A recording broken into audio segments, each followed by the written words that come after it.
Hello, it's Dawn Michelle from Boho Tarot, and today I am here to talk about some of the books that I have been loving lately. So in my last few monthly updates, I haven't really gotten a chance to talk about books too much because I've had a ton of decks to talk about. So I thought I'd just put together a separate video where I share with you some of the books that I've been loving lately, some of the books that I've read and enjoyed, and some of the books that are on my to-be read list. So let's jump in and take a look at these gorgeous books. So I thought we'd jump into the tarot book first, and this is the Book of Tarot, and it is from the creator of the Star Child Tarot, Danielle Noel, and it says A Guide for Modern Mystics. So this is a gorgeous little book. It is based on, as you can probably see here from the imagery, it is based on the Star Child Tarot, which I do not have that deck because although I love the Pippish minors, I don't care for the cards that have people in them. They just, you know, they're a little too young, modern, and perfect for me. But some of them, like this one where the cards are pip style, is totally gorgeous.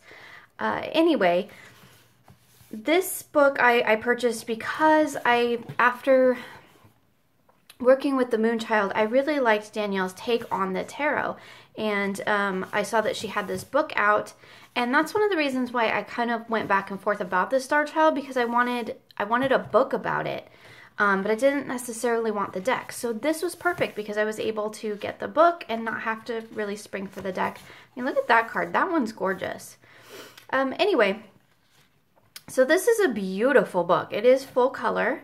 All of the different sections are color coded, as you can see here, which is gorgeous. And I'm just gonna read it to you. Like, how beautiful is that? It's a gorgeously produced book. It's by Andrews McMeel Publishing. Gorgeous coloration in this book. And I did just want to read you the one little section that really caught my attention and the reason why I purchased this book. It says, inspired by sacred symbology, the Akashic, and the fabric of our universe, each card in this book functions as a tiny gateway into inner worlds for you to explore. I really loved that sum up of what this book offers, and I really love the idea of tarot taken from the perspective of kind of that Akashic, cosmic knowledge perspective. And can you see here we have the Hermit, which is called Serenity, and the keys are spiritual quest, meditation, introspection, conscious, solitude, retreat, and wisdom. It talks about the card. We have the astrological symbols and the gemstones. We have a message. We have questions to ask, and then we have the card in reverse. This is really similar to what you find in the Moonchild. It's just another expanded version of it. And I really did enjoy the messages, and the questions were really interesting. I don't read reverse cards, so I didn't pay too much attention to this, but I do really like the astrological and gemstone associations with the cards. And yeah, it's just a gorgeous book. And I mean, it's definitely a book that would be helpful for a beginner, but also as a more you know, seasoned tarot reader, there's lots of stuff that you can, lots of little tidbits, lots of little goodies to pick up within these images. And I think we should never stop reading guidebooks. I'm a proponent of guidebooks. I think that every time you read a guidebook, you learn something.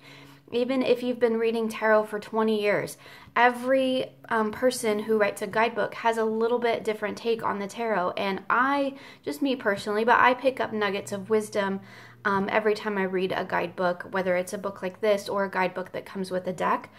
I also feel that way about watching videos on YouTube. When I watch people do walkthroughs or reviews of decks, I learn something every time. And to me, that's really interesting, that's really fascinating, and it really helps to expand my tarot language.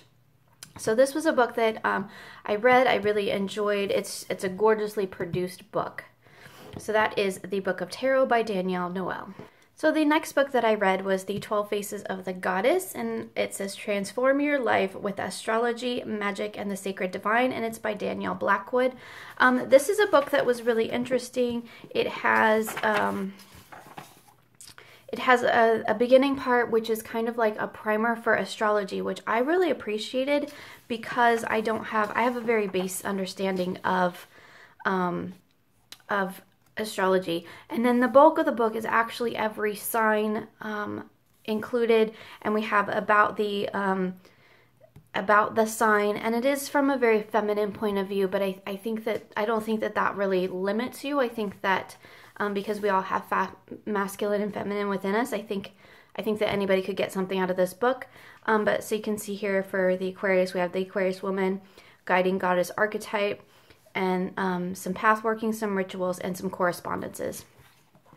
So we have, you can see I've highlighted in this book. It shows you how to work with this book. One of the things that I liked about this book is that, you can see I've highlighted quite a bit. It does pull in the 8 turns of the wheel, so you can see how that gets incorporated. And then we also have, like, here's Taurus. So you can read about, you know, the archetype and, you know, the Taurus woman and the guiding goddess, which is Aphrodite for Taurus.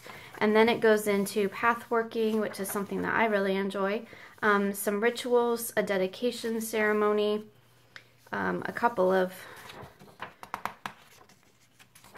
things here, and then we have some correspondences, which is really interesting. So for this book, you can of course read your sign, but then one of the things that I've been doing is going through and reading as the moon enters into different signs, and it just gives you some base information, and then a goddess that you can work with, which is kind of the whole point of this book. You know, discover the goddess in your birth chart and ignite your authenticity, passion, and purpose. It's just really fascinating for me to see the goddesses as I am doing goddess work right now, and to see them associated with the 12 astrological signs. So that is the 12 faces of the goddess. So next we have a book that I absolutely loved, and I think I read it all in one weekend. This is Weve the Liminal, Living Modern Traditional Witchcraft by Laura Tempest Zakroff. And this is a gorgeous book. It talks about witchcraft in a very modern and in a very no-nonsense way. So we have the history, we have what is a witch, we have making your own path, we have the craft, we have exploring the liminal, the practical witch, which is more witch in the world today. And then we go into our actual book. So I do want to read you one little section right here, because I think this really sums up what this book is about. So it says, warning, the following is not your typical book on witchcraft. This is not a book of spells. There are no quick fixes for your love life, easy money spells, or hexes for old flames who have pissed you off. But we will look at how magic works and how to use it effectively. There are no wild claims about ancient traditions passed down in an unbroken line for countless generations in an attempt to sound more real or authentic. But you will be given the tools for how to create a path that works for you in a very real way. This book does not include a pre-made set of anything or any spoon-fed constructs, and is not designed to sell you a school or a system. It's a bit more like furniture from IKEA that you have to assemble yourself, but with better instructions and metaphysical tools. And well, the furniture is essentially you. This book couldn't care less about trying to sound like a mysterious esoteric grimoire from a previous century or a radical and edgy occult riot. Instead, its goal is to approach the metaphysical practically in an accessible way that you can make immediate use of. You will not be a witch by the time you're done reading this book. Chances are you're already one, and you'll understand more about what that means to you by the end. That right there just really sums up this whole book. It is not a book of spells. It is not a book that teaches you much of anything in terms of, you know, how to. It's not a how-to book. It is really a book in diving into what witchcraft means in a modern sense, and how that you don't necessarily need tools or anything fancy to be a witch. You can be a witch just in your own body. So I think that was really interesting. It has these beautiful illustrations. Kind of wish they were color, but then that usually makes the book expensive. So as you can see, I've highlighted in this book quite a bit as well. But this book was a really interesting really fascinating read. It is definitely a no-nonsense type of book. She does talk about, you know, gods and spirit guides and the divine and that sort of thing, but that's about the most kind of woo-woo type of thing, I suppose, for lack of a better term. It's a very practical guide. And I think it was just gorgeous. I read it, like I said, I read it in a weekend, and then I actually went and she had mentioned in this book that she had written a couple others, so I went ahead and started collecting those, so I bought another one of her books, which we'll talk about here in a minute. So yeah, I definitely recommend this one. It is definitely a no-nonsense, bullshit-free book on witchcraft. It's very practical, it's very down-to-earth, and it's a very interesting take on witchcraft, and I don't know that I have another book that really has this same sort of feel to it. So, but if you happen to know of some that do, let me know in the comments below, because I'd love to check them out. So that is Weve the Liminal. So now we're moving into the books that are either on my to-be-read pile or that I am in the process of reading. And I pulled this one up first because this is by the same author, Laura Tempest Zakroff and Jason Mankey. This is The Witch's Altar, The Craft, Lore, and Magic of Sacred Space. I don't really have a real altar. And it's something that I would like to have, and I just haven't really taken the time to build one, and I really wanted to do so respectfully. So I saw this in her list of books, and I just thought it's a gorgeous little book, and it talks about building an altar, the different types of altars, and I just thought that was really fascinating. So we have what is an altar, the altar in history and other traditions, and it does show you here who wrote the book, whether it was Tempest or it was Jason, or who wrote the chapter, whether it was Tempest or Jason, and I thought that was really interesting. So we have the pentacle, we have building an altar, daily and seasonal altars, devotional altars in action, outdoor altars, altars for the dead, altars on the go, troubleshooting an altar, resources and bibliography. So it's really interesting because it really does dive deep into what is an altar, how to build an altar, and all the different kinds of altars that you could build.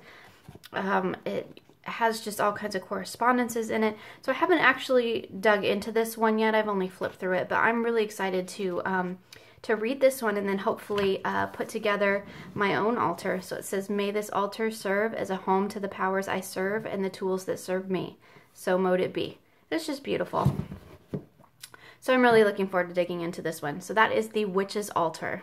So next we have A Witch Alone, the Essential Guide for the Solo Practitioner of the Magical Arts by Marion Green. So this is a book that I'm currently in the process of reading because I am a part of Mad Witch's book club, and we are reading this book together. I will leave a link to Giselle's book club down below so that you can take part in it if you'd like to, or just come along and chat with us. We've just kind of got it started, so it's going to be lots of fun. This is it's a very beautifully written book. I have kind of just started it. Here they are. So we have a new moon and a dream, meeting the goddess and the god of the witches, the sacred cycles, a circle between the worlds, the journey to the other world, seeking out pagan traces, considering the healing arts, the old craft of divination and dowsing, plant power, moon magic and solar cycles, recovering the ancient wisdom, dedication to the old ways, and completing the circle. So best I can tell from what I've read so far, that this is a book that really focuses on more ancient traditions for the solitary witch. I'll just read you this little quick thing here. It says, the purpose of this book is to show those who seek an alternative way that they may worship the pagan deities on their own, that they may master the ancient arts and magical crafts, just as their ancestors may have done. We may be living in a global village, but it still has a need for traditional servants, the modern equivalent of a tinker, tailor, butcher, baker, and candlestick maker. It will need a healer who can see beyond the confines of the body and the limitations of a single symptom. It will need someone to set out the rituals which mark the times and tides. It will need a clairvoyant to plan for the future, and one with vision who can look back to the far past and rediscover from that source, lost wisdom for the waiting world. It is just, it's beautifully written. I'm actually really enjoying it. It's a bit of a heavy read, I think. I mean, I've definitely read much heavier books, but it's very thoughtful. It's very beautifully written, and I'm actually really enjoying it. So I'll just read you the back too, so you can get kind of an idea.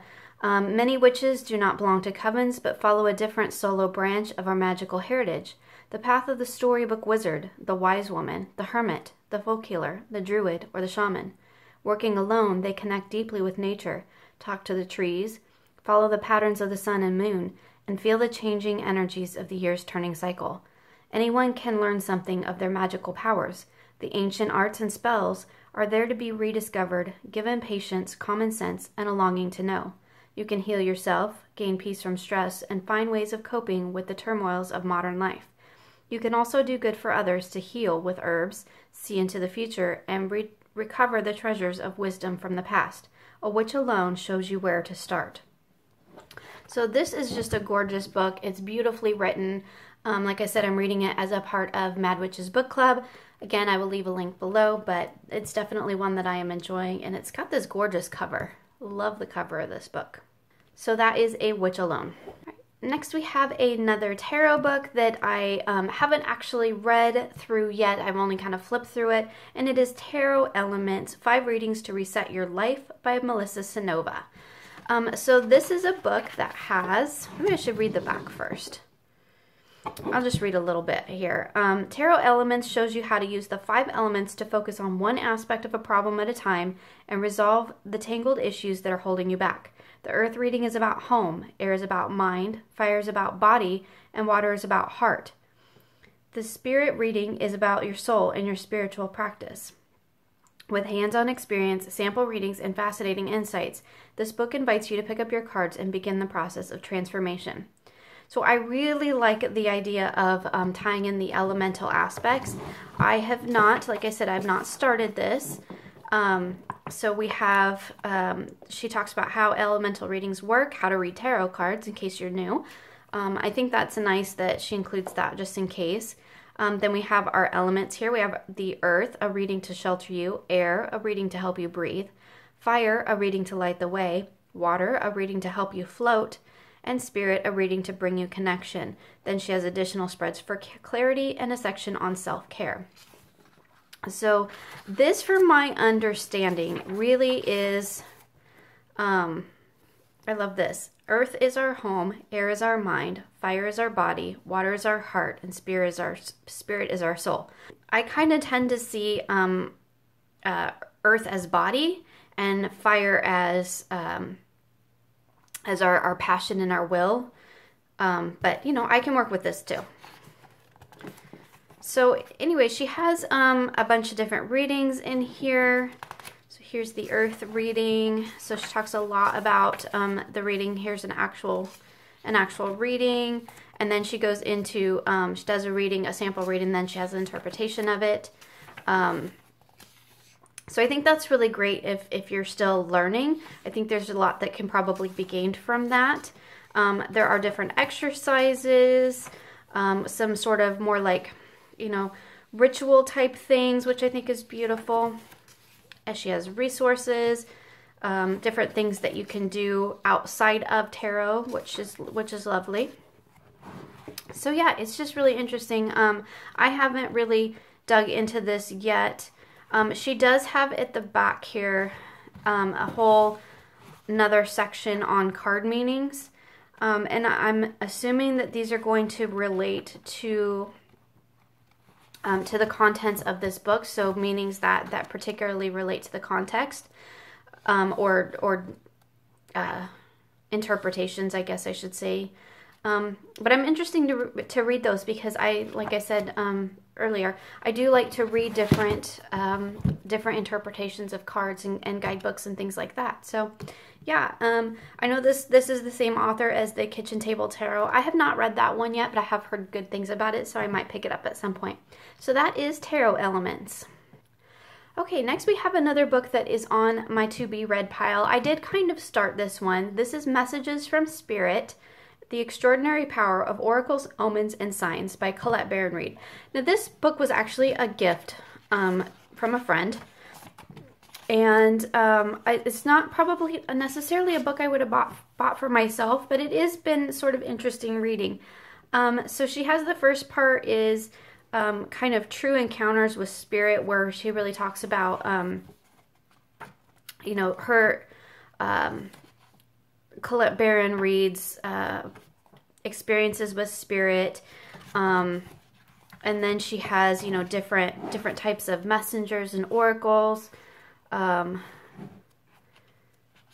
is a section called Welcome to the One God Club, and I don't know what that's about. That one makes me a little bit leery, but you know, I'm gonna read it because there's always something to be learned. There are several Bible passages that are listed, so I'm not really familiar with this book, but I am going to go ahead and give it a read. We have the Divine Toolbox of Interactive Oracles, so that section might be interesting. So yeah, it's just an interesting read.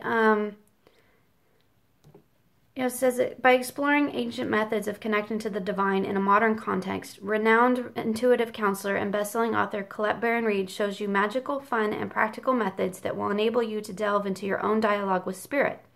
She'll take you on a mysterious and enlightening journey that will shake up your perspective, stir your curiosity, and prepare you for a divine conversation that will forever change your understanding of the world around you. That's a pretty big statement to make. So I'm curious to dive into it and check it out. I am going to, even though it's not really the type of book that I would generally be drawn to, I am going to go ahead and give it a read because, like I said, it was a gift from a friend who wanted me to read it, and so that we could talk about it and discuss some of what's going on in here. So it's like a mini book club. So yeah, so that is Messages from Spirit.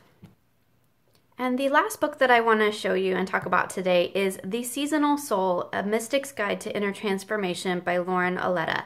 I saved this one for last. I am in the process of reading it, but it's a seasonal book, so I'll be reading it, you know, for a year. I saved this one for last because it's gorgeous. First, I want to show you the edges are black. How cool is that? Anyway, this is just an absolutely stunning book. It is so stunningly illustrated. I want to flip through and show you the whole thing, but I have noticed as I have been reading that some of the decorative borders on the pages are repeated, so I really don't need to show you the whole thing. But in this book, she talks about embracing the adventure, so the adventure of using seasonal energy in your life. So we have preparing for the adventure, where she talks about a guide to terms and methods in this book. And then she goes into the 4 seasons. So we have winter, into the cave. And then in each one, she has tools for the alchemist, which is really interesting. So part 2 is spring, the glimmering sun. Part 3 is summer, run with the wolves. And part 4 is autumn, the fading light. Then she has coming full circle, a chakra guide, a crystal guide, and of course a glossary and about the creator and designer. I have read the beginning, all the introductory information, and then I jumped to summer because that's the season that we are in here, or we're coming into summer. So I went ahead and jumped forward into summer. My intention is to read each section of this book as the season approaches. But here you have, you know, in the beginning we have the embracing the adventure. And she talks about her own journey with being a seasonal soul. She has a lot of beautiful quotes in here, gorgeous illustrations. It's just it's such a beautifully produced book.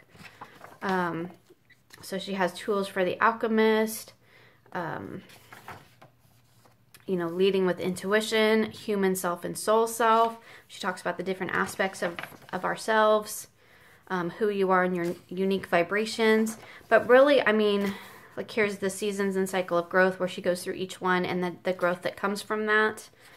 But really just look at this gorgeous book. I'm just going to flip through a couple pages because it is just stunning. Some of these borders is what I'm talking about. Some of these are repeated throughout the book, like these are all the same, which is totally cool because, man, if you had to illustrate each page individually, that would be very time consuming. I love this with the rain. I really love this image, this geometric image with the eye here. It's gorgeous. So yeah, all the beautiful trees. Yeah, anyway, I could just, such a beautiful book. So here we move into winter. So we have part 1, Winter into the Cave. And she talks about, you know, the seasonal associations, growth and changes, the signs and correspondences, the purpose of winter. I mean, it's just, yeah, it's just beautiful. Like, I'm not going to flip through this whole book, but I will just kind of do this. It is interesting here. I do want to show you the tools section. So we have tools for the alchemist. So she has, you know, some journaling prompts, just information about chakras, crystals that, you know, relate to the season, a blessing, some different exercises like to write a letter to the universe, conversation with your soul team, rituals, and then some self-care stuff. I mean, it's just, yeah, it's absolutely gorgeous. There is a lot for each season. Like, there's a ton, which is why I'm going to be doing this book seasonally, because there's enough here that you can definitely dive into it throughout the season. And it's probably something that you could do, you know, repeat every year. And that really is the part, the goal behind this book is to make this connecting with the season and working in harmony with the seasonal energy, to make that a part of your everyday life. So I'll just read you the back real quick. So it says, take a journey of self-discovery. Connect to your inner truth with this enchanting and richly illustrated guide. In the Seasonal Soul, spiritual teacher Lauren Aletta illuminates the symbolic seasons of personal growth that we all experience. And she talks about each of the seasons here. And then for each seasonal cycle of growth, Aletta presents interactive practices and engaging exercises, including self-care rituals, meditations, crystals, and astrological guides, and journaling prompts so that you can find fulfillment and alignment and inspiration in every season. It is just a stunning book, and I really highly recommend it. I am working on actually doing some tarot readings in association with this book and the season, tapping into that seasonal energy. So that's actually been a lot of fun. So that is The Seasonal Soul. So that's just a quick peek at some of the books that I've been loving, some of the books that I'm in the process of reading, and some of the books that are on my to-be-read list. I would love to know what you're reading, what you're into. I love books just as much as I love tarot, so I'm always keen to talk about books. So thank you for joining me for this quick look at books I've been loving, and I hope to see you again soon for more creative tarot for an inspired life.